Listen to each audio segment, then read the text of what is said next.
Hello guys, I'm here again and now I'm going to talk about the 8 new epic heroes that's coming with the 4th season. Okay, they are very nice heroes, and you guys can also think about, oh, which of these heroes is going to be the hero of the Feymander or even the pillars, well, you guys gonna be able to do that. But I'm going to present you these heroes right now, so let's go. I'm gonna show you guys. Look at this. There are 8 new epic heroes, and they are powerful heroes. When we talk about Ice Blast, yeah, they are also hero for some other school of elements, like a poison as well. The Dino over there, yeah, guys. Yeah, I think that's like the hype for 4th season is getting very high right here, and I can't wait to see and be able to get even a part of these epic heroes, the legendary heroes. But let's talk about the epic heroes. This is the topic now, let's go here now. Let's talk about all these heroes, and I'm going to start here firstly with the Ice Blast hero Nadia. This is the Ice Blast hero, guys. Like as you guys can see, she's Ice Blast hero. Okay, Ice Blast hero. I really need to have another Ice Blast hero for sure. According to her skills right here, her ultimate skill, she draw an ice gun at the enemy target, causing plus 600% attack, freezing damage to the targets and surrounding enemy targets. Each time an enemy target is hit, there is a 30% chance of obtaining 1 layer of ice crystals. Additionally, effect apply a 50% attack increase status to yourself that lasts for 10 seconds. That's 50% plus attack, guys. And her battle skill, she causes 250% attack, freezing damage to the enemy target for each layer of ice crystals you have. The damage increases by 10% again. Additionally, effect additionally causes plus 4% attack maximum health, freezing the mage not exceeding 200% of the own attack. And then her passive right here, her passive is also very interesting. Look at this passive. If you have an ice crystal after releasing combat skill, that's the battle skill, consume 1 layer of ice crystals and release combat skills again. When you have 3 or more layers of ice crystals, you release skills with additional effects. So that means that this hero is going to be very powerful in terms of the mage. I can't wait to test this hero here to see how it's going to be the performance against the bosses. But she is a big promise in terms of the ice crystal. This is what I'd like to say in terms of Nadia. So let's go now. Let's see another hero here. Another hero is this one. She's part of the Burn Heroes.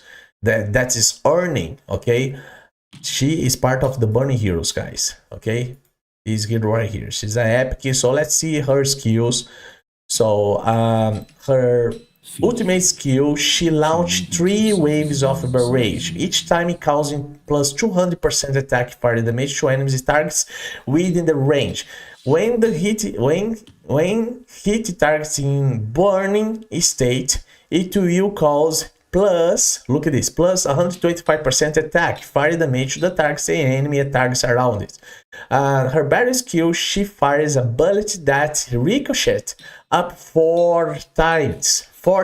Enemy targets causing plus 165% attack, fire damage, and a 50% chance to apply 2 layers of burning state again, lasting for 10 seconds. She prioritizes ejection of burning targets. And the passive right here, when dealing targets to an enemy target in a burning state, remove 3 layers of burning state and cause additionally plus 150% attack. Fire damage. This effect can only take effect on the same targets every 3 seconds. So that means that's going to be kind of instantly the mage in terms of her passive part of the burn skill. So that sounds interesting. Is another hero that also I can't wait to test to see how it goes, because they are also in the game. I have some burn heroes. I have Carf and some other heroes. She could be interesting. She could be interesting for sure. So let's see another one after earning. So the next one right here, oh, this one, guys, is Necrosis, and she's a summon hero. She's a summon hero. It's very interesting, this hero right here. Look at this.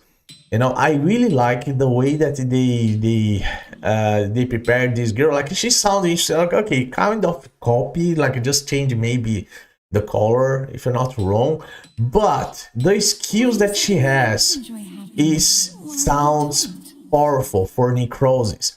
Look at this, she's a summon hero. According to ultimate skill, she applies a 20% attack increase status to yourself that lasts for 10 seconds. Afterwards, it causes plus 350% attack necrotic damage to the enemy targets with the highest attack. Is a single target right here. This damage ignores 30% of the target's defense. At the same time, command the Shadow Eater Oath, that's the minion, to cause plus 300% 50% attack. You know, 350% attack necrotic damage to its current target. This damage ignores also 30% of the target's defense. If the Shadow Eater Oath dies, summon another Shadow Eater Oath. So she's gonna be summoning this oath at the target's location and gain 30 points of power.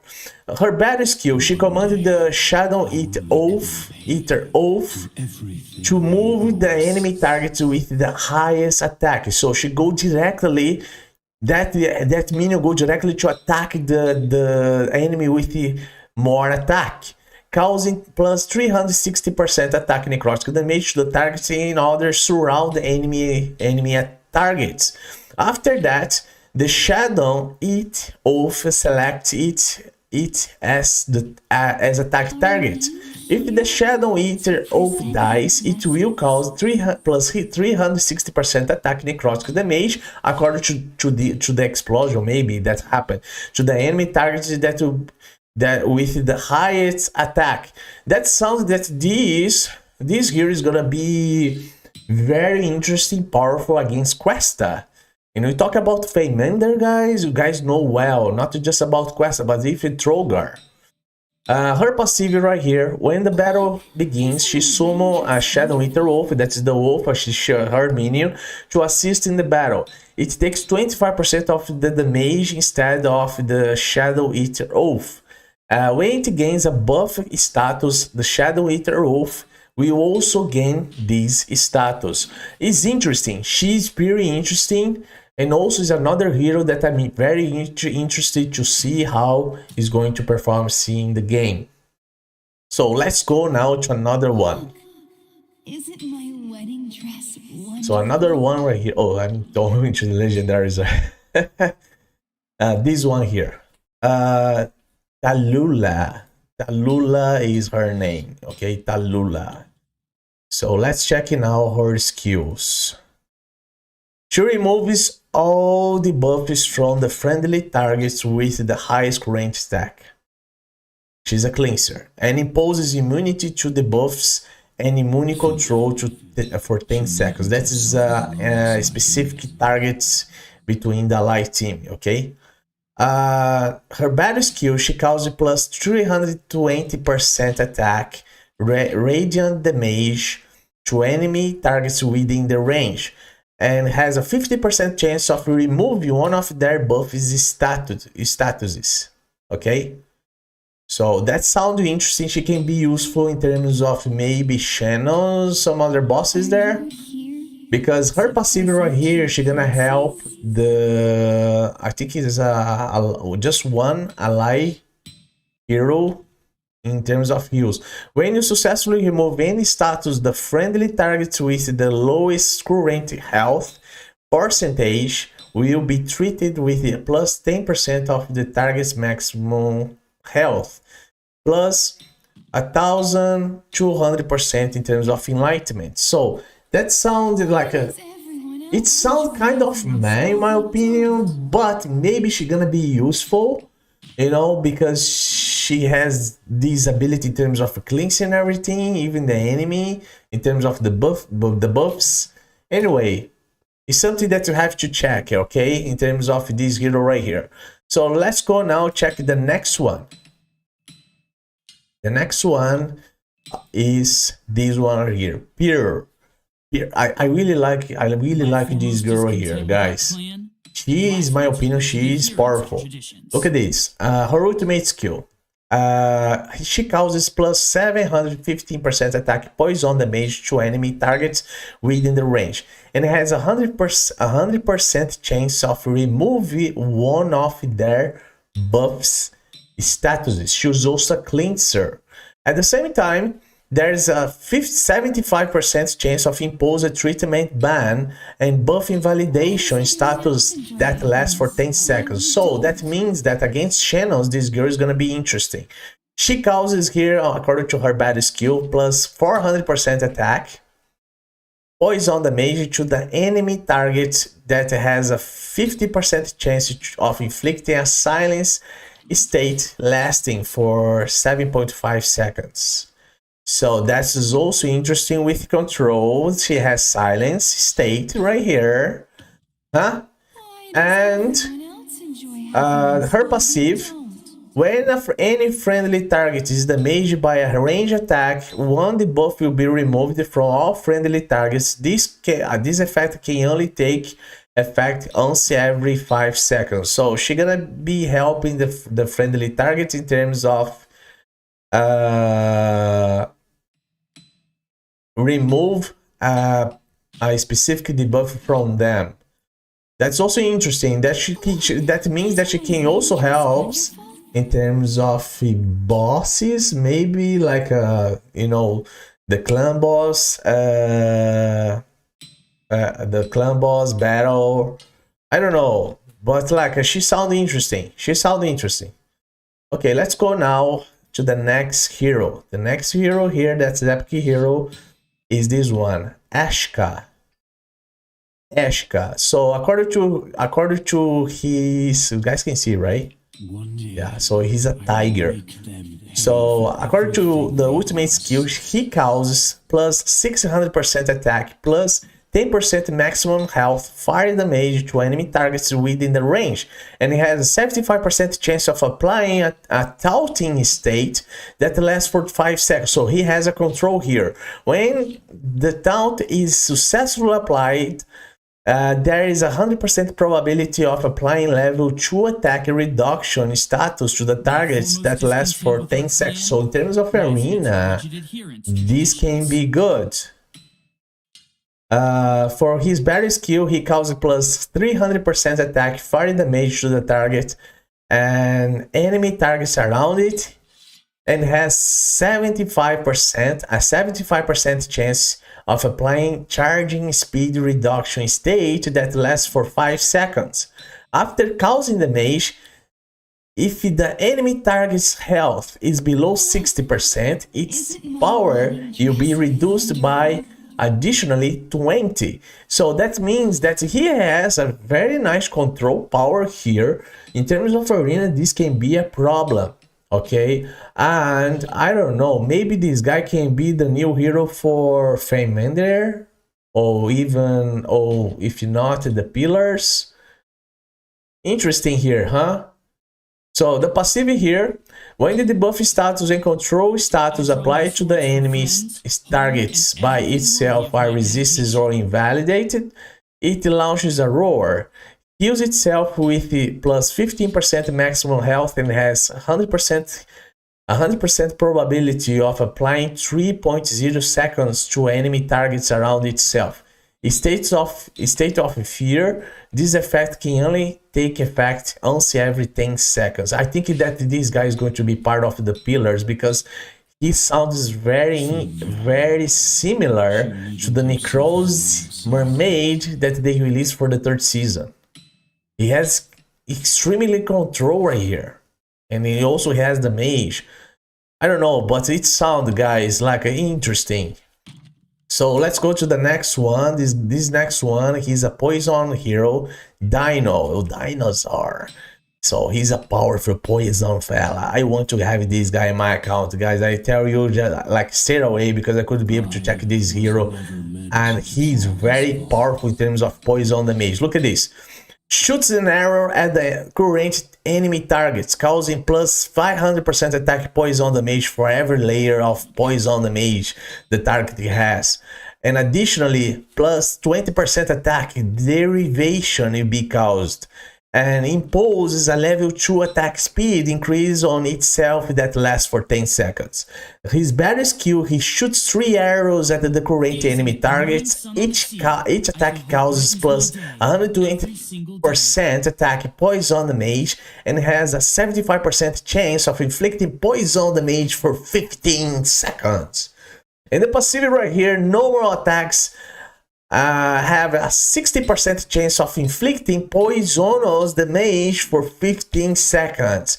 So this guy breathes poison, though. He gonna drop poison everywhere in the screen. You know, you're gonna see green everywhere. You know, imagine that.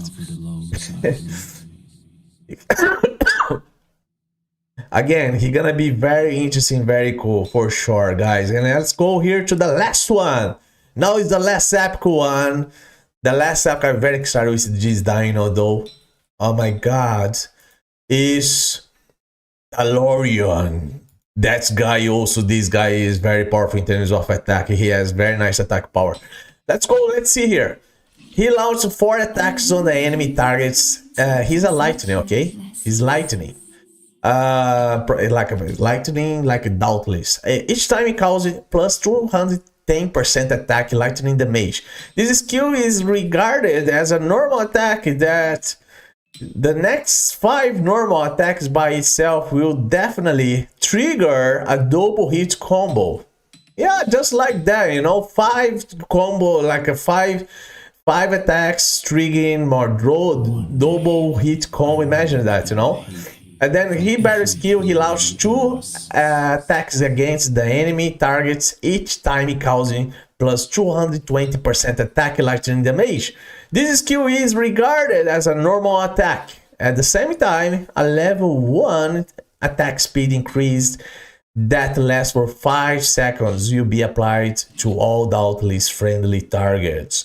And the passive right here, normal attacks have a 20% chance of triggering 2 consecutive hits.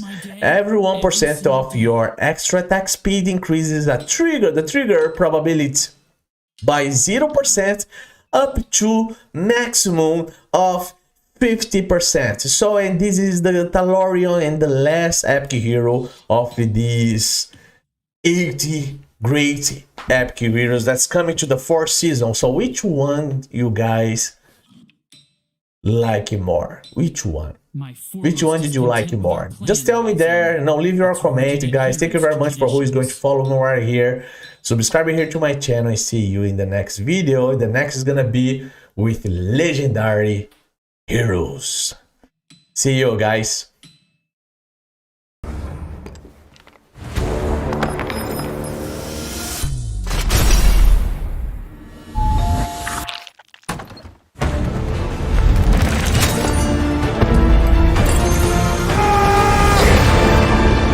Join Dungeons & Dragons Legends in Dragonheir.